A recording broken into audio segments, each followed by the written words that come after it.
Homemaker are like parasites. At a family gathering, Bill looked down on me, a homemaker. The relatives around us gave him disapproving looks. But Marissa, oblivious to the atmosphere, laughed loudly and said, "Yeah, like a jobless bum. It's true that I'm not working. But that's because Bill wanted it that way." I clenched my teeth in frustration. Bill, finding my reaction amusing, smirked and said, "Why don't you quit being a homemaker and get a job? Not that someone as useless as you could manage it." "Dad, come on, it's mean to tell the truth like that." Marissa laughed hysterically at his comment. "I've had enough of these too. All right, I'm quitting being a mom today." What? After this, they would both end up in a dire situation. My name is Mary. I'm a 45-year-old homemaker. I currently live with my husband Bill and his daughter Marissa. I met him at a dinner party hosted by a mutual friend. Back then, I was a nurse with little opportunity to meet new people. Nursing is a female-dominated field, and while there are many male doctors, competition is fierce. The attractive nurses often dated the doctors. With my average looks, I didn't stand a chance. Besides, dating within the hospital could be awkward if things didn't work out. So I decided to seek opportunities outside. I asked my friends to introduce me to men. But it was tough going. My job involved night shifts and working on weekends. Because of this, I rarely matched schedules with most men. As a result, dates often ended after 1 or 2 meetings. But Bill was different. I went on many dates with him. The key reason was his job. He worked in sales for an international cosmetics company. His job mainly involved dealing with department stores, and he often worked on weekends. Because of this, he often had weekdays off, making it easier to coordinate our schedules. Our dates were fun. They were often short, involving just a meal or karaoke, but we always had a good laugh. I thought I'd be incredibly happy if I could marry him. One day, out of the blue, Bill proposed to me. I was so happy I burst into tears. He was concerned about my tears but was overjoyed when I said yes. After introducing him to my parents and preparing for the wedding, he told me he was divorced and had a 10-year-old daughter. His previous wife had suddenly left and never returned. They ended up getting divorced. He asked me to quit nursing and take care of his daughter at home. Marissa was still in elementary school, and he wanted me to take care of her. "I'm really sorry, but I love you, Mary, and I want us to be together." He looked very apologetic. It's not easy to accept a partner with a child out of the blue and agree to marry them.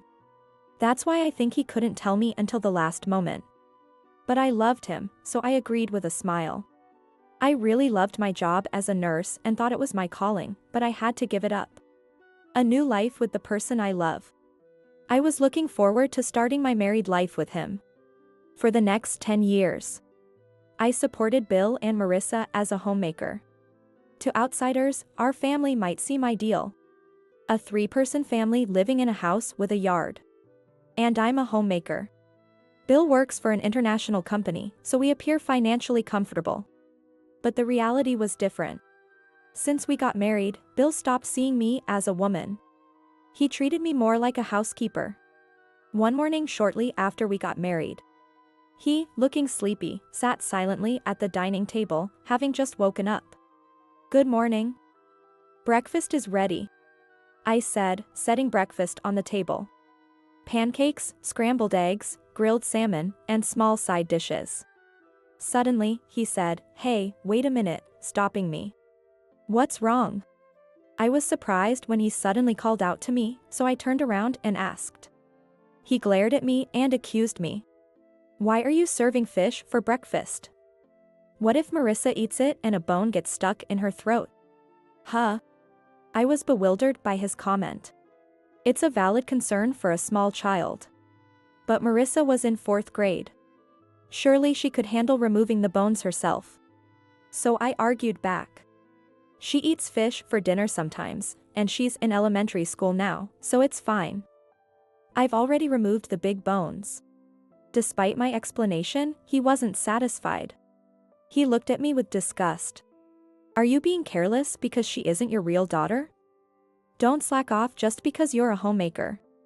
As he yelled, Good morning, Marissa came into the dining room, rubbing her sleepy eyes. His attitude changed instantly, smiling at her. Good morning, Marissa. You're as cute as always. The harshness he showed me moments ago was gone. I watched his quick change in demeanor with cold eyes.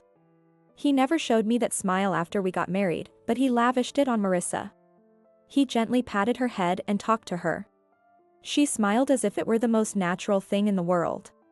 After showering her with affection, Bill glared at me and spoke in a low voice. Make some meat for Marissa now. Make sure it's good, tender meat. Don't ever slack off like this again. He threw the salmon I made for her into the trash. I was deeply shocked by his sudden action. Hey, what are you doing? That's wasteful. I protested, but he just glared at me. He yelled at me even louder. How dare you talk back to me? You're eating off my money. The only response I expect from you is yes. Marissa also looked at me with cold eyes. I had to endure his anger until he was satisfied. I had no allies here. Yes. I replied, clenching my teeth in frustration. Because of his attitude, Marissa became more and more audacious. She took it for granted to order me around. If I didn't follow her commands, she would throw a fit. Since it would be even more troublesome if she tattled on me to Bill later, I couldn't speak firmly to her.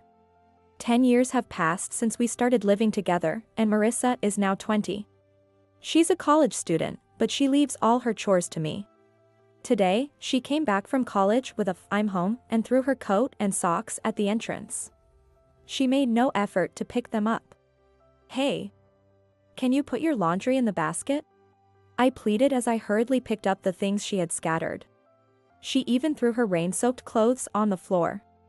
If I didn't pick them up and wash them quickly, they'd start to smell bad. And the floor would get damp and disgusting. But she responded lazily. Why don't you do it? That's your job as a housewife, right? You're just a bored person with nothing else to do. She changed into her loungewear, leaving more clothes scattered on the floor. She then opened the fridge and started drinking juice straight from a 1-liter carton. This is really troubling. I muttered to myself. Marissa has no sense of propriety. She's rough in her actions, leaving the half-empty carton out. She didn't even bother to put it back in the fridge. As I struggled with this, Bill came home. I'm home. What's all the commotion? He looked puzzled. Marissa ran to him with a smile. Then she said something terrible. Dad. She's being mean to me. Pointing at me. What? He glared at me. I was stunned by her behavior but tried to explain. I just asked Marissa to put her clothes in the laundry basket because she left them all over the place. It's something even an elementary school student could do. It wasn't a difficult request. But the moment I said that, Bill sighed deeply. Why don't you do that yourself? If you can't even manage the house properly, what's the point of being a homemaker? He criticized me without listening. In his eyes, I'm useless if I can't fully support her lifestyle. This is ridiculous. I muttered in shock. Why do I have to care for Marissa, a college student, as if she were a toddler? I couldn't accept it. She hid behind Bill, smirking triumphantly at me. Just do everything yourself. From now on, make sure I don't have to say anything and anticipate my needs. He commanded me. With that, they returned to their rooms. I'm exhausted. Once I was alone, I felt all my energy drain away. Lately, Marissa has been mimicking Bill's attitude towards me, always looking down on me. I can't bring myself to feel any affection for her. I've always tried to raise her as if she were my own daughter, but with her attitude, it's tough. Even with a blood connection, it would be difficult. And Bill, who I used to love so much, doesn't show me any affection either. He constantly treats me like a housekeeper. Since we got married, he has only smiled at Marissa. Is this really okay? I muttered to myself as I picked up her discarded clothes.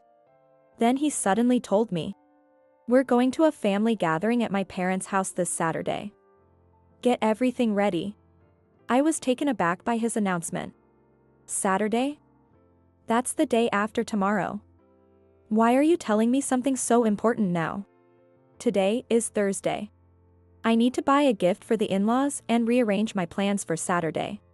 If you had at least told me a week ago. I said, but he just laughed condescendingly. You're just a homemaker. You don't have any important plans, do you? Unlike Marissa and me, you're unemployed. Just get everything ready. With that, he left for work. This can't be happening. I was left in a state of panic by his words. And then the day of the family gathering arrived. We're here. I managed to prepare everything and arrived at the in-laws' house with Bill and Marissa. Welcome. We've been waiting for you. Bill's mother greeted us with a smile. His father had passed away, so she lived alone now. She was always kind to me, often saying, if you ever have any problems, feel free to talk to me. I really wanted to talk to her about Bill and Marissa, but I didn't want to burden her with additional stress. So I kept my troubles to myself. By the time we arrived, other relatives were already there. Bill's mother had ordered sushi, and the gathering was going smoothly. But an hour later, as everyone was getting tipsy, Bill, now slightly drunk, laughed and said, "My wife is a homemaker who refuses to work. She's so expensive to keep." He slammed his beer mug on the table.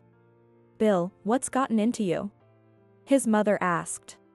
Everyone was startled and looked at him. "Bill, maybe you've had too much. Here, have some water." I tried to hand him a glass of water. But he slapped it away forcefully. Then he said, "Homemakers are like parasites." He looked down on me, a homemaker, in front of everyone. His eyes clearly showed his contempt for me. The others around us looked at him with puzzled expressions. But Marissa, oblivious to the tension, laughed loudly and said, "Yeah, like a jobless bum. It's true that I'm not working. But that's because he wanted it that way. And also to properly take care of Marissa when she was in elementary school. All these past 10 years have been disregarded." I clenched my teeth in frustration. Bill, finding my reaction amusing, sneered and said, "Why don't you quit being a housewife and get a job? Not that someone as useless as you could manage it." Despite being the one who asked me to quit my job, he now said this. It's truly unbelievable. I wanted to continue my job as a nurse. But after making me quit and 10 years later, he changes his tune. And now he calls me useless. It's just too malicious. Seeing how bad his comment was, his mother tried to defend me. "Bill. That's enough. Don't call Mary useless," she said. The others also gave him disapproving looks. But he didn't seem to care at all. "Why are you mad, Mom? If I'm too nice to her, she gets carried away. That's why I'm strict," he said, smirking. Marissa was just like him. "Dad, don't say the truth like that." "Although I also think she's useless," she said, laughing heartily. Marissa found his comment hilarious. Bill's mother looked bewildered by their behavior. "That's horrible," she muttered softly. Then she looked at me with a worried expression. I quietly told her, "This is how they always are. Please don't worry about it." This made her turn pale and apologize profusely. I had meant to reassure her, but it seemed to have backfired. She glared at Bill and Marissa. But they didn't notice at all. They continued laughing without a hint of remorse. I've had enough of them. I gave Bill and Marissa an ultimatum. "All right, I'm quitting being a mom today." "What?" They stared at me in disbelief. What followed would throw their lives into chaos. Marissa quickly recovered and snorted. "That's hilarious. If you quit being a mom, you'll have nothing left," she said, laughing loudly. Bill joined in, laughing condescendingly. "What will you do if you quit being a mom now?" They continued their cruel remarks. Their behavior was truly disgusting. Bill's mother had been frowning in displeasure since earlier. The look she gave them was not that of a mother or grandmother. She must have been disgusted by their outrageous behavior. The other relatives also whispered among themselves, clearly displeased with them. No one joined in their laughter. Unaware of this, they continued to make belittling comments towards me. You've been unemployed for 10 years. Now society doesn't need you. This is the price you pay for staying home and doing nothing. Bill shouted at me with a smirk. Unlike young me with a bright future, you're just an old hag now. Tough luck. Marissa laughed harshly. I felt a surge of anger. I clenched my fist quietly. For over 10 years, I've endured this. That was because I loved Bill and believed that Marissa and I would eventually become a real family. I truly believed that. But reality was completely different. His attitude changed drastically after we got married. He treated me like a housekeeper ever since. He wouldn't even call me by my name. Marissa was the same. She constantly ordered me around. She saw me as nothing more than a convenient caretaker. She never saw me as her mother. I tried to consider her as my own child and poured my love into her. I attended every school event and woke up early to make her favorite lunches for field trips. But she never once thanked me. She always said, "You're a homemaker, so it's expected. Maybe you should try harder?" Bill never appreciated me either. Who do you think you owe your meals to? You should be kneeling and thanking me. He would say that all the time. To him, working for money made someone superior, and my doing housework was just taken for granted. He always said, "You're lucky. Staying at home all day must be easy." What a joke. From morning till night, I had endless chores, cleaning, laundry, cooking. Even when they were relaxing and watching TV, I was always busy with housework. To them, it was just natural. I was just a convenient presence. I couldn't stand being with them any longer. It was time to end this. In the midst of this awkward atmosphere, I suddenly stood up.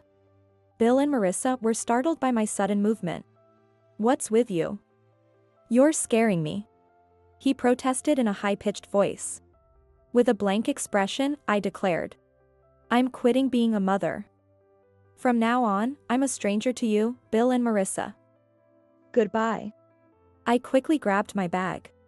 I headed for the door of the house. Bill's mother and the others looked bewildered but didn't try to stop me. Bill started to panic. "Wait. Are you going home?" "Yeah.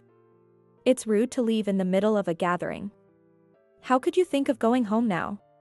Marissa looked incredulous. "What are they talking about? Home? I'm not going back to the house we lived in together. I'm going to my parents' house."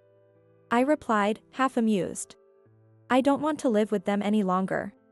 Bill suddenly shouted in disbelief. "What are you thinking? Running off to your parents' house all of a sudden? What about the house? You're a homemaker." Marissa glared at me. "Yeah. That's so irresponsible. What about my meals and my stuff? You need to take care of that," she demanded. Even now, they're only thinking about themselves. It's truly exasperating. I sighed lightly and replied, "Why don't you figure it out yourselves? Anyway, this parasite is leaving. Bye-bye." I waved my hand dismissively and left. I could hear them shouting something behind me, but I ignored them. I won't be their puppet any longer. They'll regret this for the rest of their lives. I quickly returned to the house we had shared and gathered only my valuables. Although I said I wouldn't go back, I needed my clothes. So I had no choice but to go back for the bare minimum. I had to hurry before they returned. Since I only had clothes, I quickly packed them into a duffel bag. Bill never spent much money on me, so I didn't have many belongings in my room. I'll leave the house key in the mailbox. It's because I won't be using it anymore. During this time, Bill called me several times. My inbox was filled with emails from him, saying things like, "You won't get away with this when you come back. Remember that. And return to my parents' house immediately." There's no way I'm going back to their house. I have no intention of returning home either.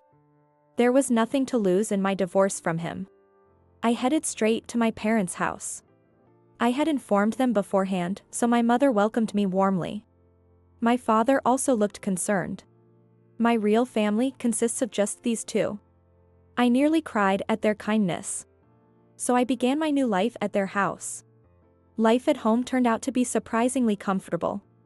No Bill or Marissa giving orders. No more complaints about my cooking or picking up discarded laundry. I could use my free time for job hunting and personal matters. I applied to several promising job openings.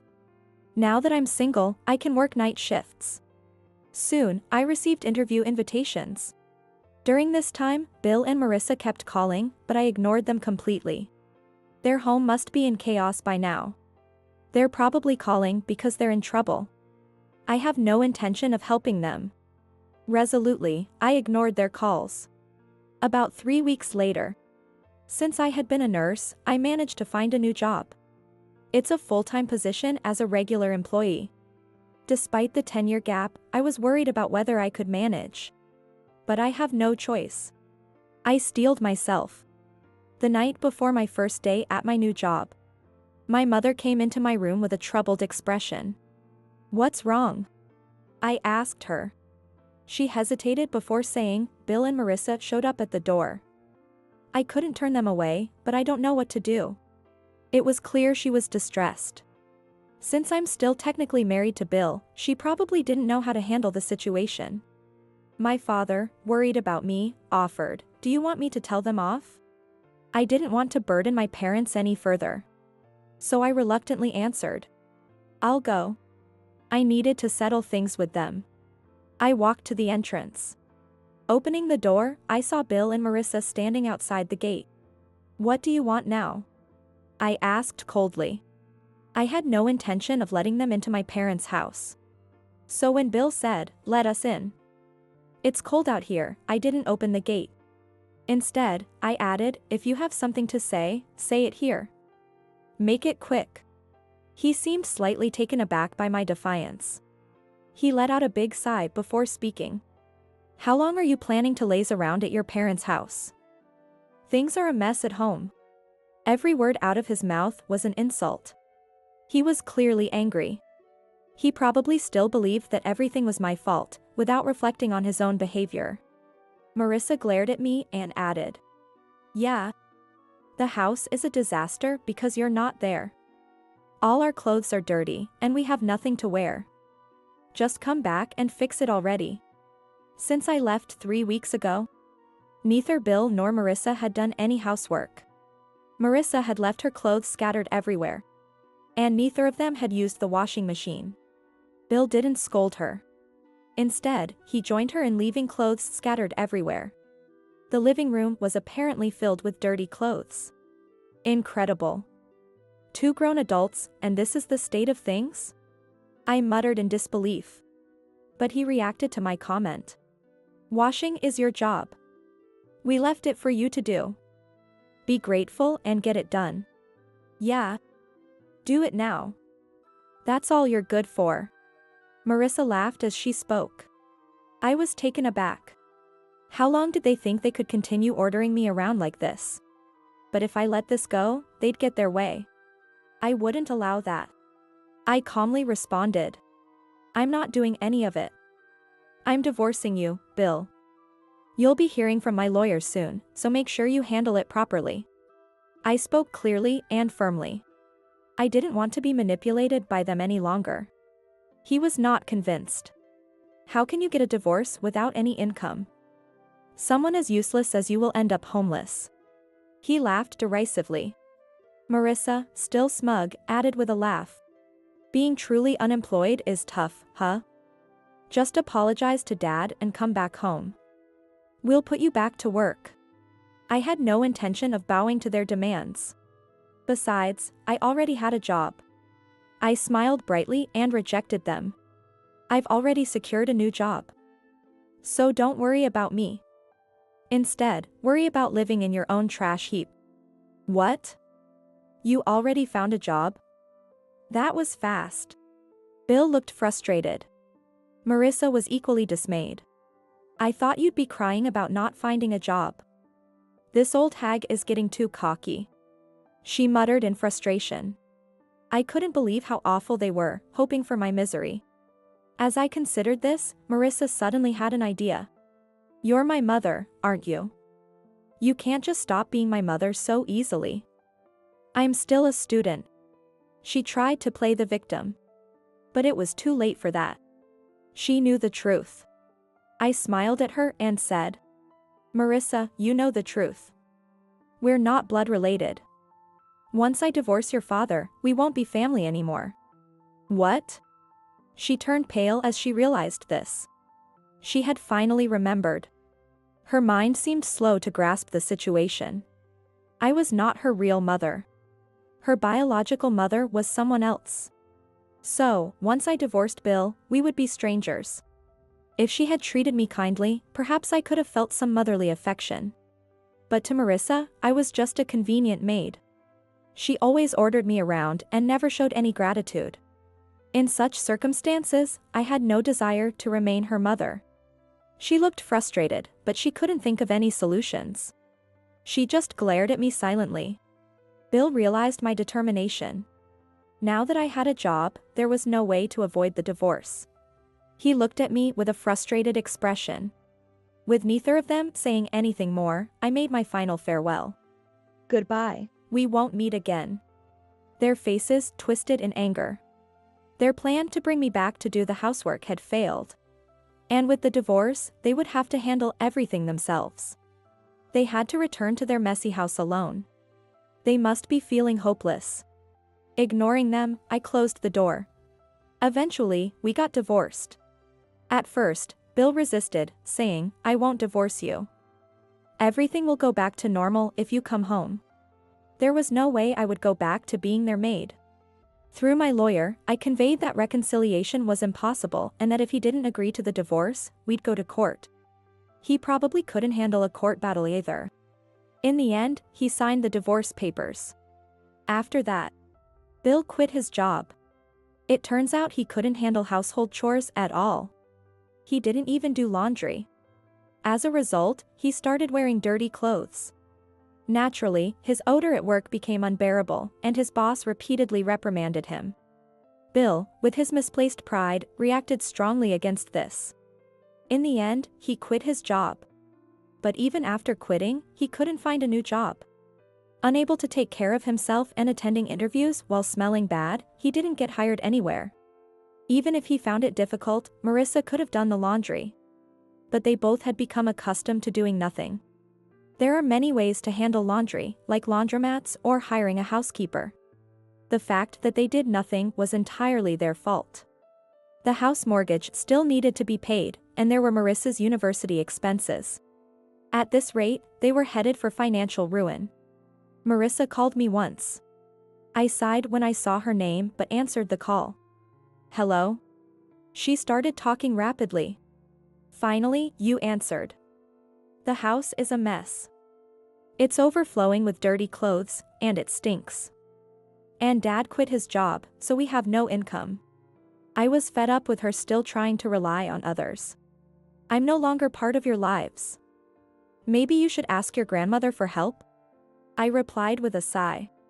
She said on the verge of tears. "Grandma has been distant since you left. None of the relatives answer our calls either. Please, help us." Her grandmother was a sensible woman and had been a homemaker herself. Many of the relatives were also homemakers. It was clear what would happen after making such comments. Naturally, people distanced themselves from those who belittled homemakers. I simply said, "Don't call me again. Goodbye," and hung up. Then, I blocked her number. They were bound to struggle even more.